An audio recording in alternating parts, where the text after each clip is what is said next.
Hello students.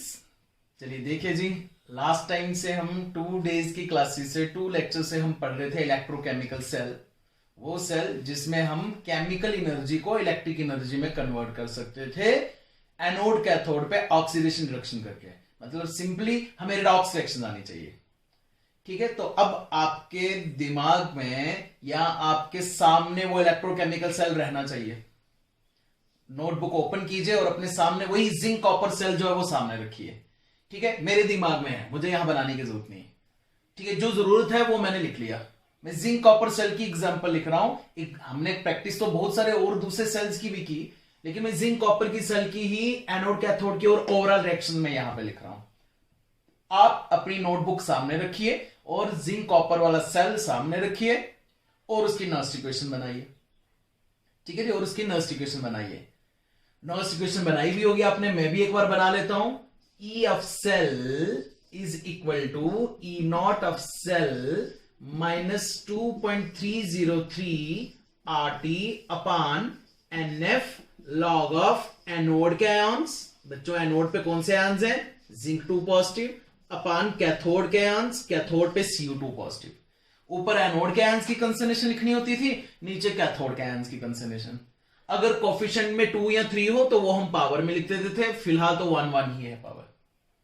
ठीक है, ये नर्स्ट इक्वेशन था। आज हम इसके न्यूमेरिकल्स की भी प्रैक्टिस करेंगे, लेकिन पहले एक दो छोटे छोटे टॉपिक्स नर्स्ट इक्वेशन के साथ ही रिलेटेड है, वो पहले मैं आपको क्लियर करवा देता हूं।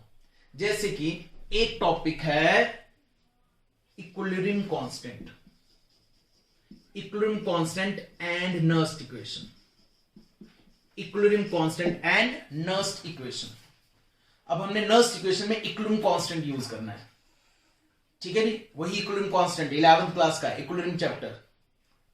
अगर मैं थोड़ा बहुत उसके बारे में रिवाइज करवा दूं तो इक्विलिब्रियम पे rate of forward reaction rate of backward reaction के इक्वल होती थी। ओवरऑल इक्विलिब्रियम पे प्रोसेस नहीं होता था। इक्विलिब्रियम पे इक्विलिब्रियम कांस्टेंट की वैल्यू आती थी concentration of products upon concentration of reactants. अगर यही रिएक्शन के बारे में मैं समझाऊं तो equilibrium constant is equal to concentration of products upon concentration of reactants आता था।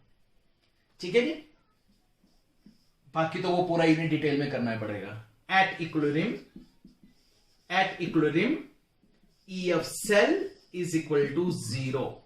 इक्विलिब्रियम पे जितना फास्ट फॉरवर्ड रिएक्शन उतनी फास्ट बैकवर्ड रिएक्शन। ओवरऑल कुछ भी नहीं होता है, ओवरऑल इक्विलिब्रियम पे कुछ भी नहीं होता है, सेल वर्क नहीं करता। बहुत बार बच्चों हम ऐसे देखते हैं कि बहुत सारे ऐसे सेल्स या बैटरीज होती हैं, इंक्लूडिंग योर मोबाइल बैटरीज, कि अपनी एज से पहले ही डेड हो जाती हैं। अभी हमने नई नई बैटरी खरीदी और डेड। एक्चुअली वो बैटरीज डेड नहीं होती बच्चों, उसमें इक्विलिब्रियम अटेन हो जाता है कभी कभी। आजकल तो बहुत सारी ऐसी चीजें हम कर लेते हैं जिससे हम इक्विलिब्रियम को डिस्टर्ब कर दें, हम इक्विलिब्रियम अटेन नहीं होने देते। ठीक है, लेकिन बहुत बार ऐसा होता था पहले पुराने सेल्स में, ओल्ड सेल्स में, कि एज से पहले ही डेड हो जाते थे, एज से पहले ही वर्क करना बंद कर देते थे। एक्चुअली जितनी फास्ट फॉरवर्ड रिएक्शन उतनी फास्ट बैकवर्ड रिएक्शन। ओवरऑल कुछ भी नहीं हो रहा। ओवरऑल एनोड कैथोड से इलेक्ट्रॉन्स गेन लूज, वो प्रोसेस ही रुक गया ओवरऑल में, तो सेल वर्क ही नहीं करेगा। At equilibrium E of cell is equal to 0। तो देखो जरा अब नर्स्ट इक्वेशन को क्या होगा। अब Nernst equation E of cell को मैं 0 लिखूंगा, is equal to E naught of cell -2.303 RT upon NF log, इधर लिख लूंगा इक्विलिब्रियम कांस्टेंट Kc, क्योंकि इक्विलिब्रियम कांस्टेंट का फॉर्मूला होता था concentration of products upon reactants, concentration of products upon concentration of reactants. Concentration of products में इसको 1 molar इसको 1 मोलर ले लूंगा, सिर्फ आयंस लूंगा, concentration of product upon concentration of reactant. तो ये वही तो है, concentration of product upon reactant, यही तो है ये। तो इसकी जगह मैं इक्विलिब्रियम कांस्टेंट लिख सकता हूं। तो नर्स्ट इक्वेशन से ही आपके न्यूमेरिकल के लिए एक और फॉर्मूला आ गया। इस पूरे माइनस को इस साइड ले जाओ, प्लस बन जाएगा, ये इक्वेशन आ गई। E naught of cell is equal to 2.303 RT upon NF log Kc। ठीक है, R वही 8.314, T वही टेम्परेचर है 298 केल्विन, F वही फैराडेज कांस्टेंट है 96500 कूलम्स, और N है नंबर ऑफ इलेक्ट्रॉन्स गेन और लॉस। जैसे यहां पे N की वैल्यू 2 है, 2 इलेक्ट्रॉन गेन लूज हो रहे हैं। इस पूरे की जगह पे आप 0.0591 लिख सकते हो। ई नॉट ऑफ सेल दे रखा होगा, केसी निकालना है, या केसी दे रखा होगा, ई नॉट ऑफ सेल निकालना है। वो अभी मैं एक दो न्यूमेरिकल्स प्रैक्टिस करके बताता हूं। अगर 2 क्वेश्चन में करूंगा तो 4 आपको करने हैं, बस बन गई बात, फिर सीधे टेस्ट।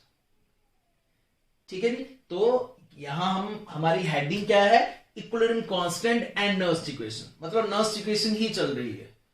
ठीक है, नर्स्ट इक्वेशन ही चल रही है, उसी में हमने इक्विलिब्रियम कांस्टेंट जो है वो ऐड कर दिया।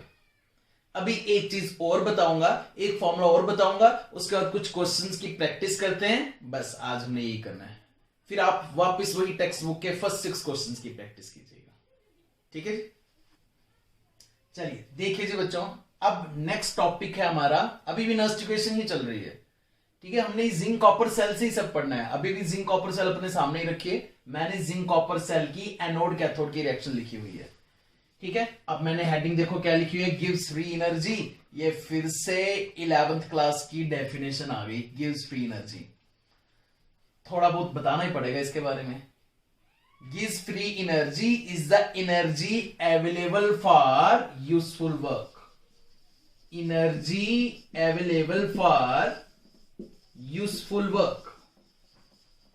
यूजफुल वर्क हमने 11th क्लास में थर्मोडायनेमिक्स चैप्टर में सेकंड लॉ ऑफ थर्मोडायनेमिक्स पढ़ा था, जिसमें हमने पढ़ा था कि कोई भी मशीन अपने आप वर्क नहीं कर सकती, और अगर वर्क करेगी there is always loss of energy. 100% energy work में कन्वर्ट नहीं हो सकती। मींस मान लीजिए एक मशीन, एक बाइक चलानी है, उसमें पेट्रोल डालना है, और 1 लीटर पेट्रोल बर्न होने से जितनी एनर्जी प्रोड्यूस होगी वो पूरी एनर्जी इंजन चलाने में हेल्प नहीं करेगी। There is always loss of energy. कोई भी मशीन जब जब वर्क करेगी, इंक्लूडिंग अस, हमारी बॉडी भी जब वर्क करती है तो एनर्जी का लॉस जरूर होता है। It is impossible to prepare a 100% efficient engine. ये इंपॉसिबल है कि हम एक 100% एफिशिएंट इंजन या मशीन बना सकें जो 100% अपने वर्क को कन्वर्ट करेगा, अपनी एनर्जी को वर्क में कन्वर्ट करेगा। There is always loss of energy. Means मान लो ये एक मशीन है, अगर इस मशीन को हम 100 एनर्जी देते हैं तो 100 की 100 एनर्जी वर्क में कन्वर्ट नहीं होगी। 50 या 60 एनर्जी वर्क में कन्वर्ट हो जाएगी, बाकी 40 का लॉस है, वो वेस्टेज है। तो टोटल में से वो एनर्जी जो यूजफुल वर्क के लिए अवेलेबल है उसे हम कहते थे गिव्स फ्री एनर्जी। ठीक है, टोटल में से वो, जिसे हम जी से डिनोट करते थे। अब पूरा डिटेल जो है वो 11th क्लास में। Gives free energy delta G is equal to useful work. Useful work total में से वो एनर्जी जो यूजफुल वर्क में कन्वर्ट होती है।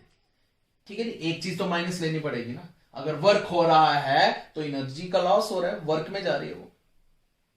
ठीक है, फिर से सुनिए ध्यान से। मान लो एक सिस्टम की टोटल एनर्जी 100 है, मैंने 11th में ऐसे समझाया था। ये मान लो टोटल एनर्जी 100 है, 100 की 100 एनर्जी वर्क में कन्वर्ट नहीं होती। There is always loss of energy. इतनी एनर्जी का लॉस हो जाएगा, 100 में से इतनी एनर्जी का लॉस हो जाएगा। वो एनर्जी सराउंडिंग्स में जाती है, सराउंडिंग की एंट्रोपी, रैंडमनेस और ग्लोबल वार्मिंग, हीट बढ़ा रही है, ग्लोबल वार्मिंग कर रही है। टोटल में से यही एनर्जी है which is available for useful work. ये एनर्जी टोटल में से यूजफुल वर्क के लिए अवेलेबल है। मान लो ये 60 है, बस इसी को कहते हैं free energy. This is free energy. तो टोटल में से वो एनर्जी जो यूजफुल वर्क के लिए अवेलेबल है। अब मान लो टोटल एनर्जी 100 है और यूजफुल वर्क के लिए अवेलेबल 60 है, तो 60 इज फ्री एनर्जी। और अगर वो 60 एनर्जी कम होने लगी, अगर फ्री एनर्जी कम होने लगी, फ्री एनर्जी 60 थी, अब वो 50 या 40 हो गई, तो समझ लो वर्क हो गया है, 10 या 20 का वर्क हो गया। इसलिए में एक चीज नेगेटिव है, gives free energy spontaneous process के लिए नेगेटिव में आएगी। जहां पे प्रोसेस अपने आप हो रहे हैं, जहां वर्क अपने आप हो रहा है, मतलब गिव्स फ्री एनर्जी अपने आप कम कम होते जा रही है। गिव्स फ्री एनर्जी ही अवेलेबल है यूजफुल वर्क के लिए। तो इसलिए बच्चों मैंने यहां पे ऐसे लिखा, delta G is equal to useful work. अब वर्क क्या होता है? वर्क क्या होता है? फिजिक्स में वर्क होता है फोर्स इंटू डिस्प्लेसमेंट। थर्मोडायनेमिक्स में वर्क होता था फोर्स की जगह pressure into change in volume. लेकिन यहां पे है, यहां पे वर्क है इलेक्ट्रिक वर्क। इलेक्ट्रिक वर्क कितनी करंट प्रोड्यूस हो रही है, कितने इलेक्ट्रॉन्स एनोड से कैथोड पे मूव कर रहे हैं। इलेक्ट्रिक वर्क बच्चों हम ऐसे लिखते हैं NF सेल। ये इलेक्ट्रिक वर्क निकलने का तरीका है। N वही नंबर ऑफ इलेक्ट्रॉन्स गेन और लॉस, वही तो वर्क है। जितने इलेक्ट्रॉन गेन लूज हो रहे हैं यही तो वर्क है। F फैराडेज कांस्टेंट, जिससे हम कॉलम्स में चार्ज निकाल सकें। और EF सेल, सेल का पोटेंशियल कितना वर्क हुआ तो कितना पोटेंशियल मिला। तो इलेक्ट्रिक वर्क हम इस फॉर्मूले से लिखेंगे। मतलब ओवरऑल आपका गिब्स एनर्जी ऐसे बना, delta G is equal to minus में गिब्स एनर्जी माइनस में आएगी, क्योंकि ये जो इलेक्ट्रोकेमिकल सेल हम पढ़ रहे हैं ना, ये स्पॉन्टेनियस है। हम एनोड कैथोड कनेक्ट करते हैं, अपने आप काम चलता है। एनोड पे अपने आप ऑक्सीडेशन, कैथोड पे अपने आप रिडक्शन। Minus NF cell. तो यहां पे गिब्स एनर्जी हमने ऐसे लिखनी है, ठीक है। Gibbs energy, standard Gibbs energy delta G not, क्योंकि ये सब हम स्टैंडर्ड कंडीशंस में ही लेते हैं। डेल्टा जी नॉट, ये फॉर्मूला आपके न्यूमेरिकल्स के लिए, is equal to minus NF of cell. अभी सब हर एक का एक एक न्यूमेरिकल में प्रैक्टिस करवाऊंगा, टेंशन ना लेना। तो सही में अगर आपको देखा जाए तो बस ये फॉर्मूला ध्यान में रखना है। अब थोड़ा बहुत गिब्स एनर्जी समझ आ रहा है, इसलिए मैंने थोड़ा बहुत एक्सप्लेन कर दिया ये 11th क्लास का गिब्स एनर्जी होती क्या है, ठीक है। तो ये भी आपको लिखना है, ये भी आपको नोट करना है, ठीक है। और अब मैं ये मिटा देता हूं एनोड कैथोड की रिएक्शन। अब एनोड कैथोड की रिएक्शन मिटा देता हूं, आपने तो लिखी होंगी। अब मैं यहां पे लिखता हूं Gibbs energy delta G naught E naught of cell and equilibrium constant, इसके बीच का रिलेशन, ठीक है। Delta G naught, E naught and equilibrium constant at equilibrium. At equilibrium, equilibrium की बात करते हैं। तो बच्चों एट इक्विलिब्रियम अभी अपने आपने डेरिवेशन निकाली, एक फॉर्मूला निकाला, E naught of cell is equal to आया था माइनस 2.303 RT, नहीं सॉरी माइनस नहीं, प्लस आया था, plus 2.303 RT upon NF log KC आया था ना ये फॉर्मूला। यही फॉर्मूला E नॉट का यहां पे फिल कर दो एट इक्विलिब्रियम। इक्विलिब्रियम पे इक्विलिब्रियम कांस्टेंट यूज करो तो एट इक्विलिब्रियम की बात करेंगे। तो डेल्टा जी नॉट आपका आ गया, delta G naught is equal to minus NF E naught of cell की ये वैल्यू, NF कैंसिल हो जाएगा, minus 2.303 RT log KC, RT log KC, ठीक है। तो ये गिब्स एनर्जी और इक्विलिब्रियम कांस्टेंट के बीच का रिलेशन एट इक्विलिब्रियम पे। तो ये सारे फॉर्मूलेज जो हैं वो आपको न्यूमेरिकल्स के लिए आने चाहिए। एक बार मैं यहां पे लिख लेता हूं कौन कौन से फॉर्मूलेज हैं जिनके बेसिस पे हम न्यूमेरिकल्स करेंगे। एक दो क्वेश्चन मैं सॉल्व करके बताता हूं, फिर बाकी आप प्रैक्टिस करिए, ठीक है। जल्दी से मैं यहां पे ये सारे फॉर्मूले लिख दूंगा। तो देखो जी बच्चों, ये फॉर्मूले हैं जिन पे हमें न्यूमेरिकल्स करने हैं, ठीक है। ये तो हमने पहले से किया हुआ था, आपको नर्स इक्वेशन बनाना आ भी गया है अब, अगर लास्ट टाइम का वीडियो लेक्चर मेरा देखा होगा तो, ठीक है। नर्स इक्वेशन के बेसिस पे सीधे E ऑफ सेल निकालना पूछा जाए या E नॉट ऑफ सेल निकालना पूछा जाए, इनमें से कोई भी चीज पूछी जाए तो हमने नर्स इक्वेशन यूज करनी है। दूसरा फॉर्मूला है इक्विलिब्रियम कांस्टेंट निकालने के लिए। अगर कोई क्वेश्चन ऐसा आ जाए इलेक्ट्रोकेमिस्ट्री में, इलेक्ट्रोकेमिकल सेल में, कि आपको इक्विलिब्रियम कांस्टेंट, डिसोसिएशन कांस्टेंट या इक्विलिब्रियम कांस्टेंट पूछा जाए तो आपको ये फॉर्मूला लगाना है, इसमें इक्विलिब्रियम कांस्टेंट है। अगर आपको Gibbs energy, actually change in Gibbs energy, उसके लिए न्यूमेरिकल आ जाए तो आपको सिंपल इलेक्ट्रिक वर्क वाला ये फॉर्मूला लगाना है, मैंने बताया कैसे, पूरी डेरिवेशन करके बताई। और अगर आपको गिब्स एनर्जी और इक्विलिब्रियम कांस्टेंट का रिलेशन निकालना है तो ये फॉर्मूला लगाना है।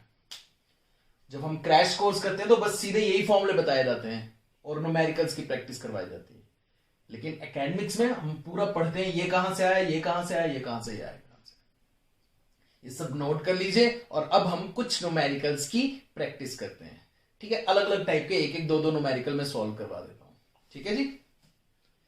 चलिए देखिए जी बच्चों, एक इजी क्वेश्चन से मैं स्टार्ट कर रहा हूं, ठीक है। वही जिंक कॉपर की एग्जांपल से ही रिएक्शन दे रखी है, zinc plus Cu2 positive gives the Zn2 positive plus Cu। Reaction दे रखी है और आपको ये कुछ डाटा भी दे रखा है, ठीक है, कुछ भी दे रखा हो। सबसे पहले मैंने आपको ये बोला है, 2-3 दिन से यही प्रैक्टिस आपको मैं करवा रहा हूं और आपको प्रैक्टिस करने के लिए बोला भी था। पहले एनोड कैथोड पहचानो, फिर एनोड कैथोड की रिएक्शन लिखो, ठीक है, और उनको बैलेंस करके ओवरऑल रिएक्शन लिखो। अभी ये जो भी डाटा आपको दे रखा है ना, सबसे पहले आपने एनोड कैथोड पहचानना है। मुझे पता है, मुझे लिखने की जरूरत नहीं आपने, लेकिन पहले एनोड कैथोड पहचानना है। जिंक की ऑक्सीडेशन है, zinc is at anode. Copper की रिडक्शन हो रही है, इट इज एट कैथोड। लिखनी भी है वो रिएक्शन, ओवरऑल रिएक्शन भी लिखनी है। इलेक्ट्रॉन्स कैंसिल होने चाहिए, एक्चुअली कैंसिल नहीं, बैलेंस होने चाहिए। यहां पे देखिए अब क्या क्या डाटा है। Cu2 पॉजिटिव की कंसंट्रेशन दे रखी है, Zn2 पॉजिटिव की कंसंट्रेशन दे रखी है। E naught of Zn2 positive oblique Zn, ये स्टैंडर्ड रिडक्शन पोटेंशियल है जिंक का। रिडक्शन हो रही है ना, ये रिडक्शन हो रही है, तो ये स्टैंडर्ड रिडक्शन पोटेंशियल है जिंक का। ये भी रिडक्शन हो रही है, ये स्टैंडर्ड रिडक्शन पोटेंशियल है कॉपर का। लेकिन रिडक्शन पोटेंशियल कॉपर का ज्यादा है, जिसका रिडक्शन पोटेंशियल ज्यादा उसकी होगी रिडक्शन एट कैथोड। जिसका कंपैरिजन में रिडक्शन पोटेंशियल कम, उसका ऑक्सीडेशन पोटेंशियल ज्यादा और उसकी होगी ऑक्सीडेशन एट एनोड। तो आप इस डाटा से भी एनोड कैथोड पहचान सकते हो, आप रिएक्शन से भी एनोड कैथोड पहचान सकते हो, ठीक है। इन्होंने बोला हुआ है EF सेल निकालो, सेल पोटेंशियल निकालो। तो बच्चों सेल पोटेंशियल निकालने के लिए यहां पे इस क्वेश्चन में सीधे सीधे आपको नर्स्ट इक्वेशन बनानी है। लेकिन ध्यान रहे, पहले anode cathode, step by step marking ऐसी ही होगी। एनोड कैथोड पहचानो, एनोड कैथोड की रिएक्शन लिखो, बैलेंस करो, ओवरऑल रिएक्शन भी लिखो, फिर नर्स्ट इक्वेशन बनाओ। EF cell is equal to E naught of cell minus 2.303 RT upon NF log of anode के आयोन्स की कंसंट्रेशन अपान कैथोड के आयोन्स की कंसंट्रेशन। अगर आप एनोड कैथोड पहचान के उसकी रिएक्शन लिख के यहां तक पहुंचोगे ना, step by step marking start हो जाएगी। यहां तक आपको 1 मार्क मिल जाएंगे। फिर उसके बाद अगर आप सही सही वैल्यूज पुट करोगे ना, तो 1 मार्क और मिलेंगे। और लास्ट फाइनल आंसर भी अगर सही कैलकुलेशन कर ली तो 1 नंबर और। तो सबसे पहले E नॉट ऑफ सेल निकाल लूं। E naught of cell is equal to E naught of cathode minus E naught of anode. E naught of cathode minus E naught of anode. और E naught of cathode, cathode तो पहचाना ही है आपने copper में, और उसका E not they रखा है 0.34 माइनस 0.76, माइनस 0.76, ये माइनस माइनस प्लस हो जाएगा। E नॉट ऑफ सेल आ गया, ठीक है। कितना आ गया E naught of cell? 1.10। E naught of cell आ जाएगा 1.10। E of cell is equal to E naught of cell, अब वैल्यू पुट कर रहा हूं मैं, बस यहीं से मार्क्स मिलना स्टार्ट हो जाएंगे। इसके भी कुछ ना कुछ हाफ मार्क इसका भी मिलेगा E नॉट ऑफ सेल निकालने का। देख लो कैसे निकाला मैंने। माइनस ये सब सॉल्व करके आंसर आता था 0.0591 अपान एन की सही वैल्यू भरोगे तो भी कुछ ना कुछ मार्क्स मिलेंगे। एन है नंबर ऑफ इलेक्ट्रॉन गेन और लॉस, जितने गेन होने चाहिए उतने ही लूज होने चाहिए, ध्यान रहे। इस सेल में तो 2 है एन की वैल्यू 2। लॉग ऑफ एनोड के आयन्स की कंसंट्रेशन, Zn2 पॉजिटिव कंसंट्रेशन दे रखी है जी 0.1 अपान कैथोड के आयन्स की कंसंट्रेशन भी दे रखी है 0.01। बस अब इसको सॉल्व करना है हमने। इसको थोड़ा सिंप्लीफाई कर लो बच्चों, इसको सिंप्लीफाई कर लो। आई थिंक आंसर 10 आएगा। आंसर 10, 1/10, 1/100, यस आंसर 10 आएगा। E of cell is equal to 1.10 minus 0.0591 upon 2 log 10। बच्चों log 10 की वैल्यू होती है 1, log 10 की वैल्यू होती है 1। बस ये सब सॉल्व करो। E of cell is equal to 1.10 minus 0.0591 upon 2, इसको सॉल्व करो, आपका आंसर आ जाएगा वोल्ट में। यूनिट्स लिखना है वोल्ट, सेल पोटेंशियल वोल्ट में। बस इस टाइप के न्यूमेरिकल आएंगे। एक गिब्स एनर्जी और इक्विलिब्रियम कांस्टेंट वाला भी न्यूमेरिकल करके बता देता हूं, ठीक है। इस तरह से आपने अभी तक आप सिर्फ नर्स इक्वेशन बना रहे थे, अब आपने उसको सॉल्व भी करना है, ठीक है जी। चलिए जी, एक प्रॉब्लम और आपके सामने मैं डिस्कस कर रहा हूं, ठीक है। अगेन रिएक्शन दे रखी है, ठीक है, रिएक्शन दे रखी है, E नॉट की वैल्यूज भी दे रखी हैं। हमें कोई भी डाटा दे रखा हो, सबसे पहले आपको एनोड कैथोड ही पहचानना है, बार बार बोल रहा हूं। तो इसके लिए भी मतलब आधा काम हम पहले से कर चुके हैं, 2 दिन से जो हम प्रैक्टिस कर रहे थे उसका फल आज लेना है हमें। ठीक है, आपको एनोड कैथोड अभी फिर से पहचानना है, एनोड कैथोड की रिएक्शन बैलेंस करनी है, ओवरऑल रिएक्शन करनी है। ऐसा मैं बार बार क्यों बोल रहा हूं बच्चों, ताकि आप एनोड कैथोड में गलती ना करें। एक दूसरा पॉइंट, आप एन की वैल्यू सही निकाल सको। एन होता है नंबर ऑफ इलेक्ट्रॉन गेन और लॉस, जितने इलेक्ट्रॉन गेन हुए उतने ही लूज होने चाहिए। तो इसमें अगर कोई गलती ना हो उसके लिए रिएक्शन बैलेंस करना जरूरी है, जितने लूज उतने गेन आने चाहिए। ठीक है, इसलिए मैं बार बार रिएक्शन लिखने के लिए बोल रहा हूं। एनोड कैथोड पहचानने में कोई गड़बड़ ना हो। ठीक है, कहीं कैथोड माइनस एनोड की जगह एनोड माइनस कैथोड कर दिया तो ई नॉट ऑफ सेल सही नहीं आएगा, इसलिए बोल रहा हूं। ठीक है, कि रिएक्शन जरूर लिखनी है। आगे भी इस आने वाले आगे यूनिट में भी ये समझ लो आपका 50% यूनिट खत्म हो गया। क्वेश्चन यहीं से आना है। अब इसके आगे वाला जो पोर्शन है वो इन्हीं पे डिपेंड है, आप खुद ही देख लेना, इसी पे डिपेंड है ये सारी चीजें। तो सॉल्व करता हूं, आपको डेल्टा जी नॉट और इक्विलिब्रियम कांस्टेंट निकालना है। Delta G naught gives free energy, formula है minus n F E naught of cell. Formula लिख के अगर आपने वैल्यूज भरी तो बच्चों मार्क्स तो वहीं से मिलना स्टार्ट हो जाएंगे। अगर आपने सही सही रिएक्शन बैलेंस की है तो एन की वैल्यू आप सही निकालोगे। जैसे इस क्वेश्चन के लिए एन की वैल्यू 6 आएगी, करके देख लेना। क्रोमियम 3 इलेक्ट्रॉन लूज कर रहा है, 2 क्रोमियम 6 इलेक्ट्रॉन लूज कर रहे हैं, बैलेंसिंग में देखना। कैडमियम 2 इलेक्ट्रॉन्स गेन कर रहे हैं, 3 कैडमियम 6 इलेक्ट्रॉन गेन करेंगे। जितने इलेक्ट्रॉन गेन उतने लूज। लेकिन इसके लिए एफ भी पता है मुझे ई नॉट ऑफ सेल निकालना पड़ेगा। E naught of cell is equal to E naught of cathode. कौन है जी कैथोड पे? कैडमियम। रिएक्शन से भी पता चल रहा है, यहां से भी पता चल जाएगा। जिसका रिडक्शन पोटेंशियल ज्यादा, इसका रिडक्शन पोटेंशियल ज्यादा है, ये माइनस में है, ये भी माइनस में है, इसका रिडक्शन पोटेंशियल ज्यादा है, तो ज्यादा से छोटी वैल्यू माइनस करनी है। E naught of cadmium minus E naught of chromium, मतलब माइनस 0.40 माइनस माइनस प्लस 0.74। ठीक है जी, यहां से आपका ई नॉट ऑफ सेल निकल जाएगा, कितना निकल गया? 0.34। चलो जी भरो जी ये value. Delta G naught is equal to -2 into 96500 coulombs into E naught की वैल्यू 0.34। ये आपका आंसर जूल्स में आएगा। जूल्स में एनर्जी है ना, जूल्स में आएगी। इसको आप किलो जूल्स में भी कन्वर्ट कर सकते हो। ठीक है, एक क्वेश्चन निकल गया। दूसरा इक्विलिब्रियम कांस्टेंट वाला। इक्विलिब्रियम कांस्टेंट निकालने के तो 2 तरीके थे। ई नॉट ऑफ सेल से भी निकल जाता है, गिव्स फ्री एनर्जी से भी निकल जाता है ना। ई नॉट ऑफ सेल से भी निकल जाता था, गिव्स फ्री एनर्जी से भी निकल जाता था। Delta G naught is equal to -2.303 RT log Kc। Delta G naught की वैल्यू आप निकाल ही चुके हो। R 8.314 यूज करना, T टेम्परेचर 298 केल्विन यूज करना, Kc निकल जाएगा। एक्चुअली log Kc निकलेगा।